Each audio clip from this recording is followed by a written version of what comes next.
Ինչու Աստվածաշունչը չի կարող կեղծվել։ Շատերն ասում են, Աստվածաշունչը մարդիկ են գրել, ուրեմն այն կարելի է կեղծել, բայց իրականում այս պնդումը չի դիմանում պատմական քննությանը։ Աստվածաշունչը մի գիրք չէ, այն գրքերի մի ամբողջ գրադարան է, գրված հազարավոր տարիների ընթացքում, տարբեր հեղինակների կողմից, տարբեր մշակույթներում, տարբեր լեզուներով, բայց այնուամենայնիվ այն պատմում է մեկ միասնական պատմություն Աստծու և մարդու հարաբերության մասին։ Եթե այն կեղծիք լիներ, ապա պետք կլիներ մի հսկայական դավադրություն դարերի ընթացքում,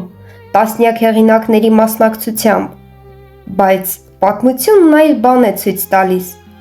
Մենք ունենք հազարավոր ձեռագրեր տարբեր տարածաշրջաններից, որոնք համեմատվել են իրար հետ և ցույց են տալիս, որ տեքստը փոխանցվել է բացառիկ հավատարմությամբ։ Ավելին, Աստվածաշունչը պարունակում է մարգարեություններ, որոնք գրվել են դարեր առաջ և իրականացվել են պատմության մեջ։ Կեղծիքը չի կարող կանխատեսել ապագան, իսկ պատահականությունը չի կարող կրկնվել այդքան ճշգրտությամբ։ Եթե Աստվածաշունչը պարզապես մարդկային հնարք կամ մարդկանց կառավարելու հնարք լիներ, այն վաղուց կփլվեր, բայց այն մնացել է, փոխել է քաղաքակրթություններ և շարունակում է փոխել միլիոնավոր մարդկանց կյանքեր։ Սա կեղծ գրքի պատմություն չէ, այլ սա կենդանի խոսքի պատմություն է, որը գրվել է 1500 տարվա ընթացքում, մոտավորապես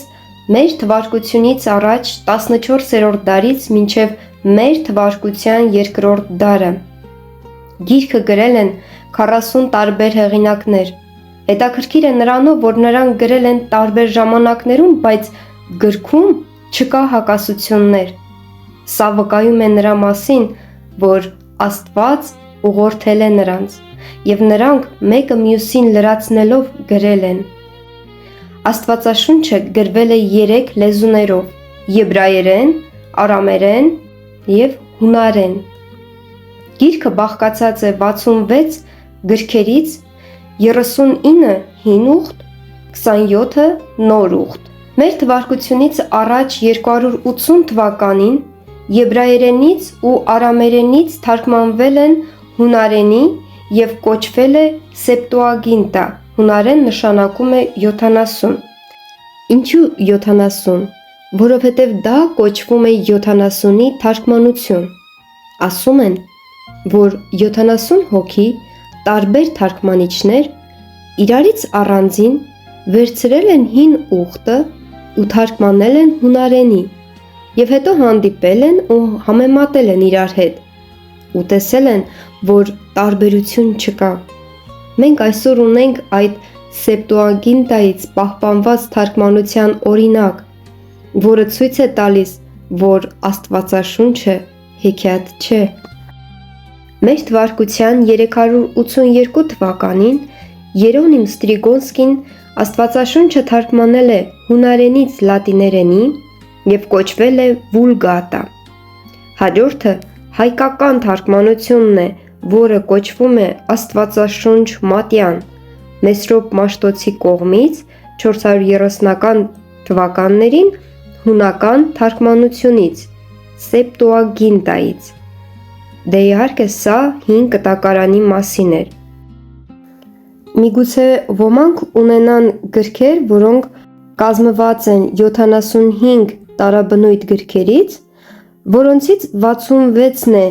բուն Աստվածաշունչը, իսկ մնացածը ավելացվել է։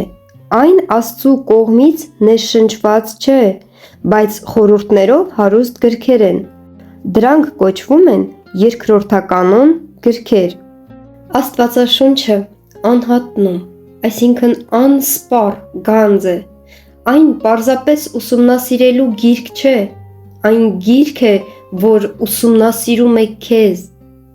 Այն կենդանի է, և երբ դու հավատում ես դրան, այն փոխում է քո էությունը։ Աստվածաշունչը զորություն ունի։ Այն ուղեցույց է քո ամեն իրավիճակի համար։ Այս գիրքը օրենքի գիրք է։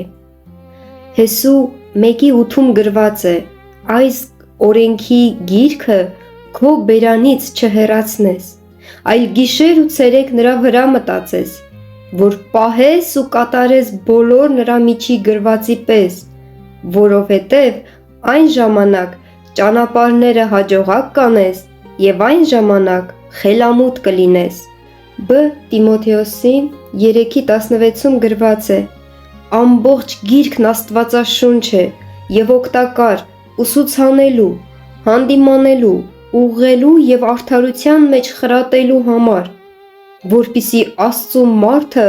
լինի կատարյալ, պատրաստ ամեն բարի գործի համար։ Աստվածաշունչը հայելի է մեզ համար։ Մենք կարդում ենք գիրքը, գիրքն էլ մեզ է կարդում։ Աստծու խոսքը խոշորացույց չէ, որ հակառակ կողմից միայն ուրիշին է ցույց տալիս, այլ այն հայելի է, որով մենք ինքներս մեզ պետք է տեսնենք։ Քրիստոնեությունն առանց Աստվածաշնչի գոյություն չունի։ Աստվածաշունչը պարզապես գիրք չէ,